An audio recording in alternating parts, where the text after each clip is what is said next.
Good morning, everyone. Yesterday we looked at doubling. So we looked at looking at getting twice as much as something. So we looked at if we wanted to double 3. We know that we're having two lots of 3. So 1, 2, 3. Another lot, 1, 2, 3. And that is equal to 1, 2, 3, 4, 5, 6. So double 3 is equal to 6. Today we are going to have a look at halving numbers. So now doing the inverse of doubling, the opposite of doubling. So if I'm looking at half of 4, to help me do half of 4, I want to do 1, 2, 3, 4.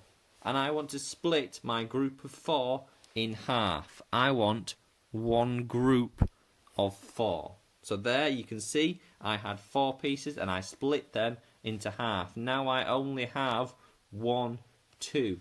So I know that half of 4 is equal to 2. That works when I'm finding half of 8 as well. So I can put 1, 2, 3, 4, 5, 6, 7, 8. And I want half of this number. 1, 2, 3, 4, 5, 6, 7, 8. Half of this number. So I've got an equal number on both sides. We know that halves have to be equal. So I know half of 8 is equal to 4. These are things that we just need to be able to quickly be able to answer. We need to know what half of these even numbers are. So if I'm looking as well at finding half of 2, and I've got 1, 2, and I'm looking at finding half of that, I can see that when I split 2 in half, it's equal to 1. Right, so all we're looking at is halving even numbers today. So we're making it easy for ourselves. We're going to look at halving odd numbers another day. So, halving numbers like 12.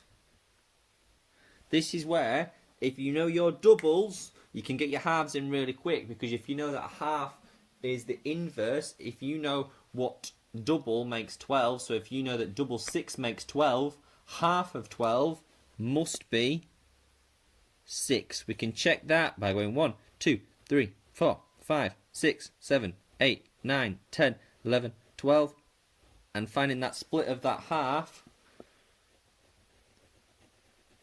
helps us see that we've got 6 on either side. Your job today is to try and remember your doubles from yesterday and help them, see if they can help you find half of 2, 4, 6, 8, 10, and 12. Okay? Your job today is trying to learn them, memorize them. If you know these, and 14, 16, and 18. If you know your doubles, you should be able to know your halves as well, because it's just finding that inverse. Have a good day, guys.